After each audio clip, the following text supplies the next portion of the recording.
Hello everyone, you are watching serial Siyapa, जहां पे मिलती है शो से जुड़ी अमेजिंग जानकारी। बात करते हैं टीवी सीरियल गुम है किसी के प्यार में के आने वाले एपिसोड की। तो शो के लेटेस्ट ट्रैक में आप सभी को दिखाया जाएगा कि ईशान ऑलरेडी उसी बस में चढ़ता है जहां पर सभी पहले से ही बैठी होती है, और वो बस में बैठकर सेम मंदिर में जा रही होती है जहां पर ईशान और रीवा की शादी की पहली सेरेमनी यानी कि सगाई होनी होती है। वो वहीं पर उसी मंदिर में अपनी मम्मी की पुण्यतिथि की पूजा करने के लिए जा रही होती है। यहाँ इन दोनों को ही पता नहीं होता कि ये दोनों सेम बस में है, एंड बाय कोइंसिडेंस ईशान भी उसी बस में चढ़ता है और सभी को देखकर देखता रह जाता है। शो के अपकमिंग ट्रैक में दिखाया जाएगा कि ईशान और सभी एक दूसरे के पास आकर के बैठे रहेंगे। यहाँ पर बार बार जो रीवा है वो ईशान को कॉल करके टाइम से मंदिर पहुंचने की बात कहेगी। यहाँ दिखाया जाएगा कि कुछ समय के बाद ढाबे पर बस रुकेगी जहां पर सभी पैसेंजर्स रिफ्रेशमेंट लेंगे, और यहीं होने वाली है ईशान और हमारे प्यारी रीवा की सौतन यानी कि सभी की क्यूट सी नोक-झोंक, जहां पर वो सभी को चाय ऑफर करेगा, लेकिन सभी चाय पीने से ईशान के नाम की मना कर देगी। वो कहेगी कि कोई ज़रूरत नहीं है आपको। ईशान यहाँ पर ताने देगा और कहेगा कि क्यों, तुम क्या सिर्फ अपने उस नए दोस्त के हाथ की ही चाय पियोगी, किसी और की दी हुई नहीं। तभी सभी कहती है कि आपको कोई हक नहीं है मुझको ताने मारने का, वैसे भी आप चाय उसे पिलाइए जिसके साथ सगाई कर रही हैं। इतने में जो नई एंट्री है वो दिखाई जाएगी कि सभी के साथ मिलकर के वो कुछ बातें कर रही होगी, और तभी आएगा कहानी में ट्विस्ट, क्योंकि कुछ किडनैपर्स आएंगे और वो सभी और उस लड़की को किडनैप करके ले जाएंगे। यहाँ ईशान बार बार सभी को ढूंढ ही रहा होगा। वो उसे आवाज़ लगाने वाला है और कहने वाला है कि सभी तुम कहाँ हो, मुझे नज़र नहीं आ रही। और जैसे ही उसकी नज़र पड़ेगी वो देखेगा कि कैसे जो सभी है उसे दो गुंडे लेकर के जा रहे हैं, उसके साथ वो जो नई एंट्री है उसको भी, और इन दोनों को किडनैपिंग सॉर्ट ऑफ कर रही हैं। तभी यहाँ पर सभी को बचाने के लिए ईशान अपनी जान को दांव पर लगाएगा और उस लड़के के साथ मिलकर उसकी जो फियांसे है उसे भी बचाता हुआ नजर आएगा। इधर दूसरी तरफ आप देखने वाले हैं कि सभी यहाँ जैसे ही किडनैपर से 2-4 हाथ अपने आप ही मारेगी, मतलब उनके साथ फाइटिंग करेगी, जिसे देख कर के ईशान भी हक्का बक्का रह जाएगा। तो वहीं अपकमिंग ट्रैक में आप ये भी देखने वाले हैं कि किस तरीके से सभी और ईशान मिलकर उन गुंडों के पसीने निकाल देंगे। और उसके बाद आएगा कहानी में एक और ज़बरदस्त ट्विस्ट, क्योंकि ये जो दो नई एंट्री हैं उन्हें यहाँ पर बहुत ही ज़्यादा अच्छा फील होगा सभी और ईशान को साथ में देखकर, और वो ये कहते हुए आएंगे नज़र कि चलो हम गाना लगाते हैं, तुम डांस करना। बार बार ईशान ये कहने से मना कर देगा और कहेगा कि नहीं, डांस वांस हम नहीं कर सकते, हमें नहीं आता। लेकिन इंसिस्ट करने पर सभी के साथ में उसे डांस करना पड़ेगा, और जैसे ही इन दोनों की जो बॉन्डिंग है वो और ज़्यादा क्लोज होगी, वो गाना बंद कर देगा और इन दोनों का रोमांस देखने वाला है, जहाँ पर उसे इस बात का अंदाज़ा लग जाएगा कि इन दोनों के बीच की जो केमिस्ट्री है वो काफ़ी ज़्यादा ज़बरदस्त है। इधर सभी लोग मंदिर में वेट कर रहे होते हैं ईशान का, और रीवा बार बार अपनी मम्मी से कहती है कि माँ, मेरी ही गलती है, मुझे ईशान को अकेला छोड़कर आना ही नहीं चाहिए था।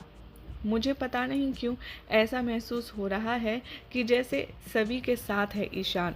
तभी उसको सब कंसोल करने की कोशिश करते हैं, लेकिन वो नहीं मानती है। उसके बाद यहाँ पर ईशान सभी से कह रहा होता है कि तुम्हारे पैर में इतनी ज़्यादा चोट आई है, आखिर तुम कैसे जाओगी ऊपर दर्शन करने, तुम्हारा पैर सूज भी रहा है। सभी यहाँ पर बहुत ज़्यादा गुस्से में होगी और वो कहेगी कि देखिए सर, मुझे आपकी मदद की कोई ज़रूरत नहीं है, इसलिए आप अपनी सगाई पर फोकस कीजिए। लेकिन ईशान उसके पीछे पीछे चलता रहता है और उसे अकेले जाने नहीं देता। इतने में दिखाया जाएगा कि जैसे ही सभी मंदिर की पहली सीढ़ी पर पैर रखती है, उसके पैर में दर्द होने लगता है और उसके पैर में और भी ज़्यादा मूंछ आती है, जिसे देखकर ईशान कहता है कि कम ऑन सभी, जिद छोड़ो और मुझे अपनी हेल्प करने दो।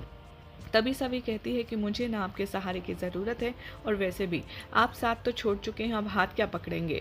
और ये सुनकर के यहाँ पर ईशान को बहुत गुस्सा आता है, क्योंकि सभी के पैर में इतना दर्द होता है कि वो लड़खड़ा जाती है सीढ़ी चलते हुए, और तभी ईशान बिना सभी की परमिशन के उसे गोद में उठा लेता है। सभी उसे देखती रह जाती है और नीचे छोड़ने के लिए कहती है। तब ईशान कहता है कि कोई भी कागज़ का टुकड़ा ये डिसाइड नहीं कर सकता कि मैं तुम्हारी केयर कितनी करूं या नहीं करूं। तब वो तभी कहता है कि मेरा मतलब है कि इंसानियत के नाते मैं तुम्हें ऐसे दर्द में नहीं देख सकता, इसलिए मुंह बंद करो और मैं तुम्हारे साथ चल रहा हूँ ऊपर तक। जैसे ही ईशान सभी को गोद में उठाकर के ऊपर की तरफ ले जाएगा, सभी लोग यहाँ जो सगाई के लिए आए होंगे, रीवा और उसकी फैमिली वाले सभी लोग मंदिर की सीढ़ियों तक पहुँच जाएंगे और इन दोनों को इतना करीब देखकर सभी लोग के होश उड़ जाएंगे। सभी को यहाँ पर भला बुरा कहती हुई नजर आने वाली एक बार फिर से रीवा।